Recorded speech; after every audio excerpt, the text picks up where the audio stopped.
نکردیم. من میگم حرفی خب که خودش بدون قرآن و بیننده باز اول لایف ان شاء الله چک میکنن. گوش کن. همین لازم ابتدا اعتراض کردی. گوش کن. اعتراض من الان هم هست. اعتراض من الان هم هست. اگر من دروغ میگم در نفع تو هست. بذار دروغ بگم که کلیپ بگیری. اعتراض من الان هم هست. من میگم حرف جعفر سبحانی در خودی خود حجت نیست. جعفر سبحانی چیزی را که در خودی خود بنویسه، اعتقادات خود، برداشت های خود بر من حجت نمیشه.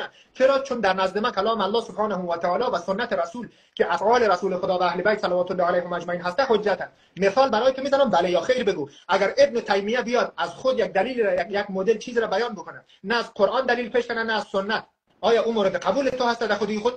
خیر اصلا نیه. همی آقای سبحانی به تمام موضوع و آیه ذکر کردی بود. به هم میگه نه آیه ذکر کردی بود. ابن تیمیه را برباد کردی. مگه میشه این گونه صحبت کرد؟ من به هم میگه آیه ذکر کردی. تو گوش کن که چی میگم. تو گوش نمیکنی. من همین حتی راجع به جعفر سبحانی زدم که اگر غیرت داری یک لحظه گوش کن چی میگم. یک لحظه گوش کن. اگر مردی گوش کن دیسه که چی میگم. دکتر از رگ میشه چی میکنه. تو چوب بشو. بخند.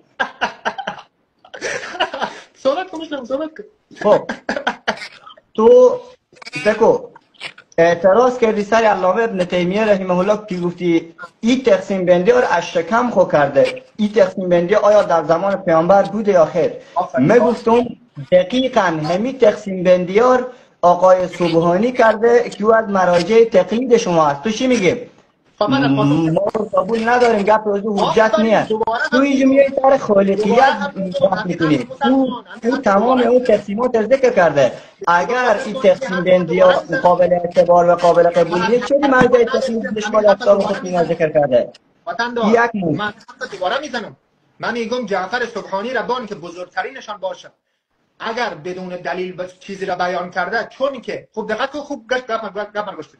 لزوما چون جعفر نام سبحانی چیزی را گفته که حجت نمیشه، اما اگر در کنار از اون مطلبی را بیان کرده ما از اون ایرادی نداریم. حالا 9 نوع گفته باشه، 7 گفته باشه یا 10. من میگم در اونجایی که چند مورد که تو خواندی یکی توحید خالقیت بود. من گفتم توحید خالقیت خود خلق جزء توحید افعال هست دیگه. اینه که تو باید بفهمی. حالا اگر میگفت توحید خالقیت و رازقیت 8 9 جور میشد. نه خب تمام اینها زیر مجموعه افعال هست دیگه. چرا نمیفهمی؟ و ابن تیمیه که مثال زدم گفتم اگر به جز قرآن و سنت چیزی بگه قبول میکنی؟ گفتی نه. بعد من گفتم ابن تیمیه رو برباد کردی، ناراحت شدی. خب همین حرفت استدلال ناراحت نشدم. ابن تیمیه هیچ چیزی بدون دلیل ذکر نمیکنه. به هر جایی خود تو این گپ مربوط نه. تو همین گپ مربوط نه که میگی سبحانی اگر دلیل ذکر بکنه تو قرآن خو قبول داری نداری؟ قرآن آیا به عنوان دلیل قبول داری یا نه؟ ها یا نه؟ شما قبول نداری میگی آیه قرآن به عنوان قرآن کریم به عنوان دلیل قبول داری یا نه؟ همین جعفر سبحانی به ذیل هر یک از این مباحث خو یک آیه قرآن کریم ذکر کرده. حداقل یک آیه. اما قبول دارم. قبول کردی خلاص. من قبول داشتم. خلاص. قبول کردی بس خلاص. قبول کردی.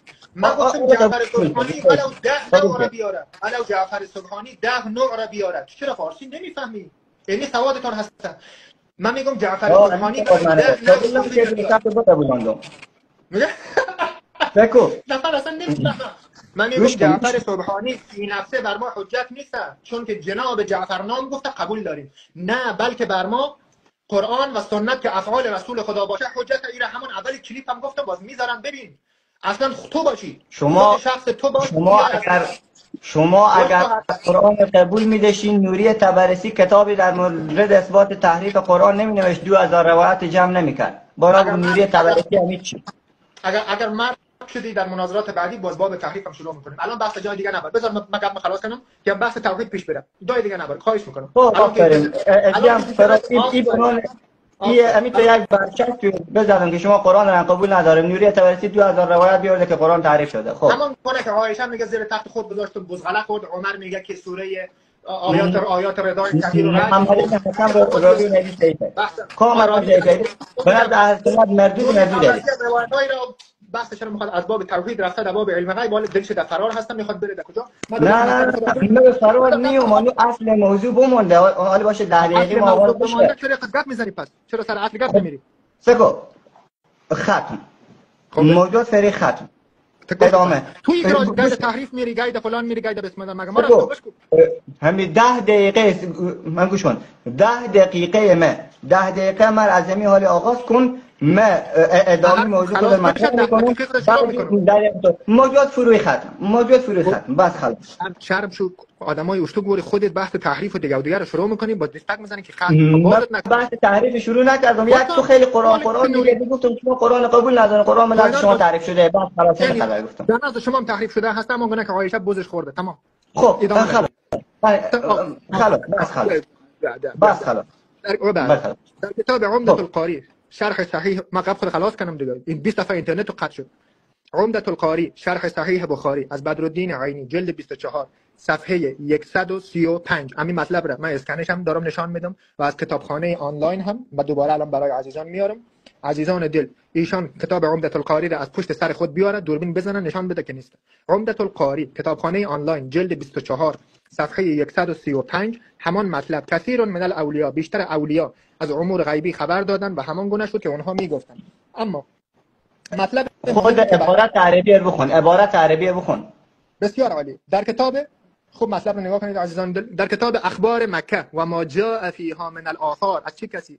الامام ابوالفریق محمد بن عبدالله ابن احمد. یک لحظه در جلد اول شما اگر میخواید بخونم با جان بسته باشه گوشات بشنوید. پس چی شد؟ در کتاب اخبار مکه و ما جاء فیها من الآثار که من همین الان براتون نشان دادم، در جلد 1 این کتاب در صفحه چند؟ صفحه 92. خوب دقت کنید. عن ابي الطفيل قال شهدت عليا رضي الله عنه وهو يخطب. علی را دیدم که خطبه میخواند. چی میگفت؟ و هو یقول، علی میگفت سلونی، از من سوال بپرسید. فوالله، قسم جلاله، علی خلیفه چهارم کرم الله وجهه قسم جلاله یاد میکنه. فوالله لا تسالونی عن شیء، از من چیزی را نمیپرسید. یکون الی یوم القیامه، از الان تا روز قیامت. الا حدثتکم به، مگر اینکه راجع بهش شما خبر میدم. علی تا روز قیامت خبری. خب وسلونی عن کتاب الله، از کتاب الله سبحانه و تعالی از ما بپرسید. فوالله ما منه آیه الا وانا اعلم انها بلیل نزلت ام بنهار، از کتاب الله از ما بپرسید که در الله قسم آیه‌ای در قرآن نیست که مگر اینکه من میدانم در روز نازل شد یا شب. ام به سهل نزلت ام به جبل، در روی همواری نازل شد یا بر روی کوه نازل شد. و سند هم صحیح هست و خیلی های دیگه همین مطلب را آوردن. من جمله اخرجه عبدالرزاق در کتاب خود میاره. خطیب بغدادی در تلخیص المتشابه این مطلب رو دوباره میاره در جلد 1 صفحه 62 و سند صحیح هست. پس چی شد؟ بدرالدین عینی بسیاری از اولیاء خبر میدادن، با سند صحیح نشان دادیم که علی تا روز قیامت از هر چیزی که بوده خبر میداده و الله سبحانه و تعالی در قرآن میگه حضرت عیسی از چیزی که مردم در خانه های خود داشتن خبر داشته و او آیاتی که ایشان خواند که الله سبحانه و تعالی علم غیب به جز خود از همه نفی میکنه، او علم غیب مستقلی و ذاتی هست و ما این آیات ایمان برش داریم.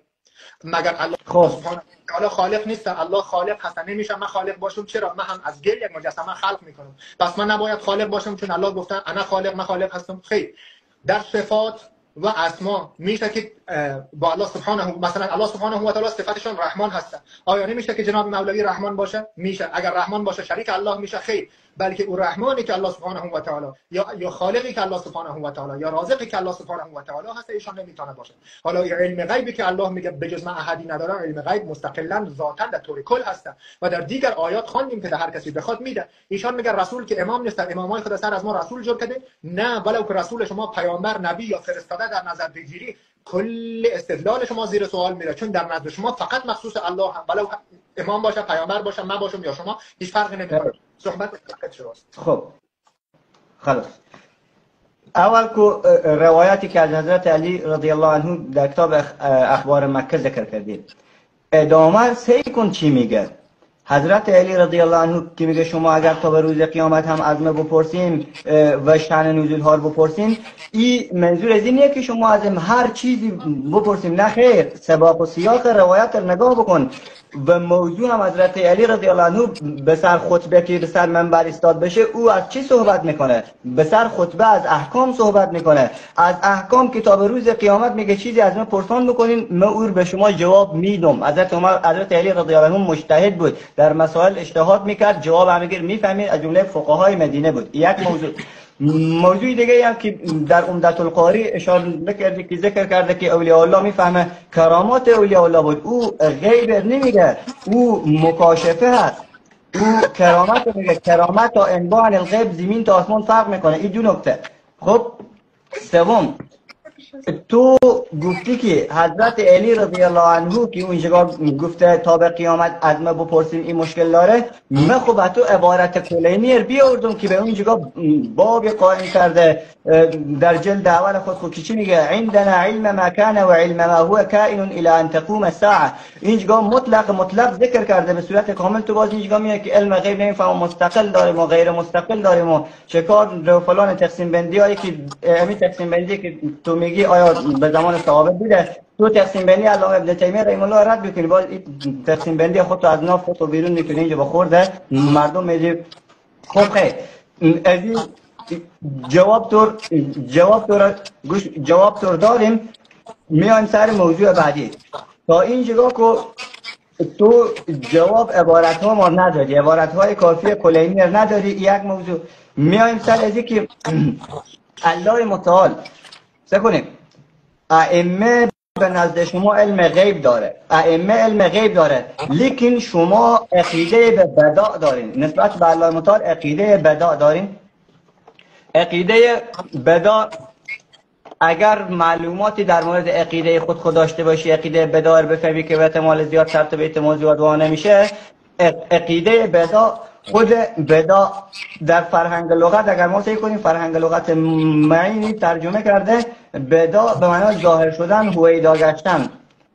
به حالی من به مدت بسیار کوتاهی 30 ثانیه از وقت خود میدم که تو بدع یک تعریفی بکنی که بدع چیه. آیا به بدع عقیده داری یا خیر؟ بسیار خوب. پس 30 ثانیه صحبت نکن. میگه که کسی که خودش نسبت به کتب خود بیخبر هسته. عزیزان دل، در کتاب توحید از شیخنا الصدوق رحمه الله ما یک باب جداگانه راجع به بدع داریم. بذار من ببینم تصویر درسته یا نه. باب 54 در کتاب توحید از شیخنا الصدوق رحمه الله باب بدع هست. یعنی چی؟ برگشت از نیت و قصد. به چه منظور؟ روایت های خیلی زیادی وارد شده. مثلا عن ابی عبدالله امام صادق علیه افضل الصلوات و السلام قال ما عظم الله عز وجل بمثل البدع. الله سبحانه و تعالی چیزی مثل بدع بزرگ دانسته نشده، به چیزی مثل بدع بزرگ شمرده نشده. و در جای دیگر امام صادق علیه الصلوات و السلام بیان میکنه که خداوند هیچ پیغمبری را نفرستاده مگر اینکه صد تا خصلت و ویژگی را از اونها پیمان گرفته. اقرار و اعتراف به بندگی الله سبحانه و تعالی، کنار نهادن شریک و همتا برای الله سبحانه و تعالی. توضیح بده بدع 30 ثانیه فرصت داره. ما توضیح دادم، گفتم یعنی برگشتن از قصد و نیت در لغت میشه برگشتن از قصد و نیت. و حدیث امام صادق علیه الصلوات و السلام نشان دادم که الله سبحانه و تعالی از تمام پیامبران سه اقرار گرفت. یک اقرار در اعتراف در بندگی خداوند، اعتراف در اینکه الله سبحانه و تعالی شریک و همتا نداره، و اینکه الله سبحانه و تعالی و ان الله یقدم ما یشاء و یؤخر ما یشاء، که الله سبحانه و تعالی هر چی را بخواد مقدم می‌داره، هر چی را بخواد به تأخیر می‌ندازه.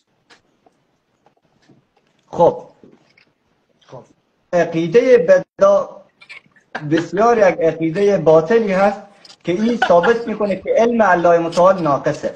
خود تو ثابت کردی عقیده بدع نیازی نیست که